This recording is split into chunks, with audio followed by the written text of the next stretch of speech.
Epstein ফাইলে মোদির নাম পাওয়া যায়, অবভিয়াসলি প্রচুর শোরগোল হচ্ছে।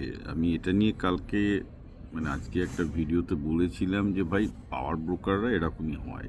তো এতে আমি যা দেখতে পাচ্ছি, বিরোধীরা বিশেষ করে বিজেপির এগেনস্টে বেশ কিছু উন্মাদ লিবারাল এবং উন্মাদ মুসলমান আছে আর কি, যারা লেগে গেল। তো আমি ভাই একটা জিনিস বলছি যে এই ধরনের অন্ধ বিরোধিতা, মোদি বিরোধিতা এবং বিজেপি বিরোধিতা ক্ষতি করবে। বিজেপি বিরোধিতার অনেক জায়গা আছে যেগুলো অর্থনৈতিক থেকে শুরু করে কালচারাল থেকে শুরু করে অনেক কিছু হতে পারে, কিন্তু এই ক্ষেত্রে এটা বুমেরাং হয়ে যাবে। তার কারণটা আমি বলে দিই ভাই।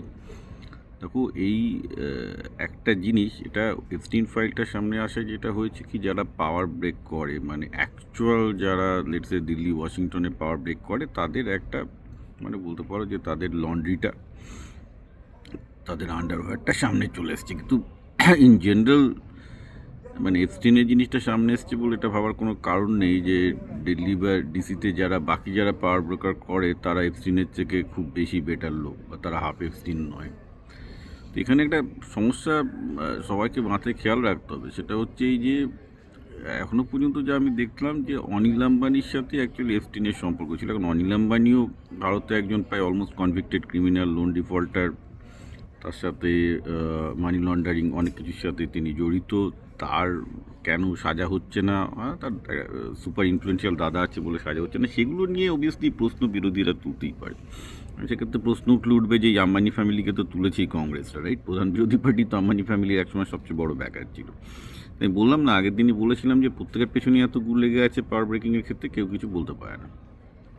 এবার come back to the main thing, যে অনিল আম্বানি দেখা যাচ্ছে যে সেই সময় ইসরায়েলে একটা ডিফেন্স স্টার্ট আপ করেছিলেন, এবং যে ডিফেন্স স্টার্ট আপটা রাফালের কন্ট্যাক্ট পেয়েছিল, সেটাও খুব অবাক ব্যাপার যে এইচএলকে ক্যান্সেল করে তার সেই জয়েন্ট ভেঞ্চারকে সেটা দেওয়া হয়েছিল। এখন এগুলো নিয়ে ডেফিনেটলি বিরোধীরা প্রশ্ন তুলতে পারে, এটা কোনো ব্যাপার না। কিন্তু যেটা দেখা যাচ্ছে যে অনিল আম্বানি এপস্টিনকে ইমেল করছেন যে মোদির সাথে ইসরায়েলের মিটিংটা করিয়ে দিতে। এখন এক্ষেত্রে প্রশ্ন উঠতেই পারে যে ভারতের মতো একটা শক্তিশালী দেশ ইসরায়েলের সাথে সম্পর্ক স্থাপন করবে, তার জন্য একটা পাওয়ার ব্রোকারের কেন প্রয়োজন হচ্ছে, এটা একজন প্রশ্ন তুলেছেন এবং সঙ্গত প্রশ্ন তুলেছেন। এখানে একটা জিনিস খেয়াল রাখতে হবে যে বেসিক্যালি ইভেন ট্রাম্প যখন ফার্স্ট টাইম ক্ষমতায় আসেন, তখন মিনিস্ট্রি অফ এক্সটার্নাল অ্যাফেয়ার্সের সবাই অ্যাকচুয়ালি ভেবেছিল ডেমোক্র্যাটরা ক্ষমতায় আসবে। তো ক্লিন্টনের সাথে সবার ভালো সম্পর্ক ছিল, হিলারি ক্লিন্টন ক্ষমতায় আসবে না, কিন্তু ট্রাম্পের সাথে কারো ভালো সম্পর্ক ছিল না। আমি 2017-এর কথা বলছি।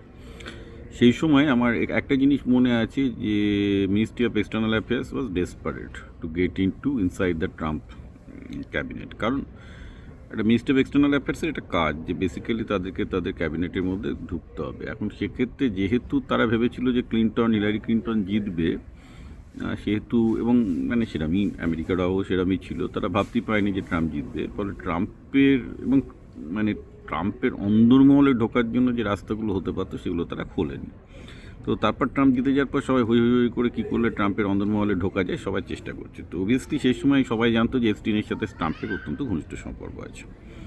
এবার পাওয়ার ব্রোকিংয়ের ক্ষেত্রে সবাই যখন জানে যে এপস্টিনের সাথে ট্রাম্পের ঘনিষ্ঠ সম্পর্ক আছে, এবং সেক্ষেত্রে যদি এটাও মিনিস্ট্রি অফ এক্সটার্নাল অ্যাফেয়ার জেনে থাকে যে অনিল আম্বানির সাথে এপস্টিনের সম্পর্ক আছে, এবং তো তারা ন্যাচারালি অনিল আম্বানিকে কাজে লাগিয়েছে এপস্টিনের মাধ্যমে ট্রাম্পের অ্যাডমিনিস্ট্রেশনের মধ্যে ঢুকতে। কারণ আমি জানি ওই সময়টা মিনিস্ট্রি অফ এক্সটার্নাল অ্যাফেয়ার্সে যথেষ্ট কষ্ট হচ্ছিল ট্রাম্পের ইনসাইড কোটেরিতে ঢুকতে, বিকজ অ্যাজ আই সেড যে বেসিক্যালি সেই সময় মিনিস্ট্রি অফ এক্সটার্নাল অ্যাফেয়ার্সের কেউই ট্রাম্পের যারা পাওয়ার ব্রোকারিংয়ের কাছাকাছি বা ট্রাম্পের ঘনিষ্ঠ মহলের কাছাকাছি ছিল না, কারণ তারা ভেবেছিল যে হিলারি ক্লিন্টন জিতে যাবে, কিন্তু সেটা হয়নি।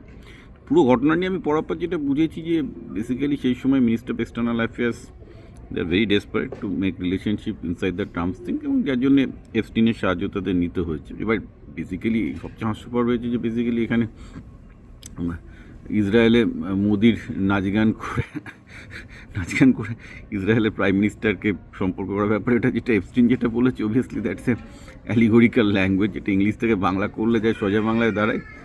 প্রধানমন্ত্রীকে প্রাইম মিনিস্টারকে অবভিয়াসলি ইসরায়েলকে খুশি করার জন্য বেশ কিছু স্টেপ নিতে হবে।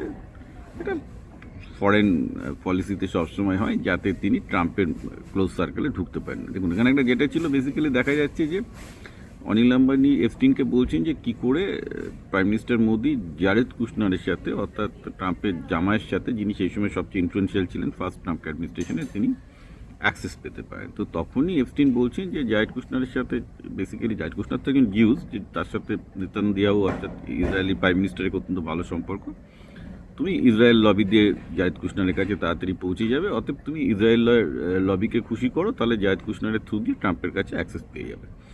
তো এটা তো একটা মানে ফরেন পলিসির খেলা, এবং এটা ফরেন পলিসিগুলো এরকমই হয়, এবং সেটা নিয়ে আমি জানি মানে কিছু র্যাবিট লিবারাল এবং কিছু র্যাবিট অন্ধ মুসলমান যারা মানে অন্ধ বিজেপি বিশ্বাসী, তাতে বিজেপি বিরোধী, এগুলো কিন্তু বিজেপি বিরোধীদের ক্ষতি করবে। আপনারা বাজেট নিয়ে সমালোচনা করুন, অর্থনীতি নিয়ে সমালোচনা করুন, মুসলমানদের বিরুদ্ধে যে অন্যায় অবিচার হচ্ছে সেগুলো নিয়ে সমালোচনা করুন, those are all fine, those should be that case. কিন্তু এই কেসটাতে আমি বলছি সেই সময় নোয়িং ভেরি ওয়েল এগুলোতে মোদিরও কিছু করার ছিল না, ফালতু ফালতু মানে জলঘোলা করা হচ্ছে। আর আপনারা এর বিরুদ্ধে ধরুন যে কেন অনিল আম্বানিকে পাওয়ার ব্রোকিংয়ের দায়িত্ব দেওয়া হলো, তো অবভিয়াসলি দেওয়া হয়েছে কারণ সেই সময় মিনিস্ট্রি অফ এক্সটার্নাল অ্যাফেয়ার্সের কোনো লিঙ্কই ছিল না ট্রাম্পের অ্যাডমিনিস্ট্রেশনে ঢোকার জন্য।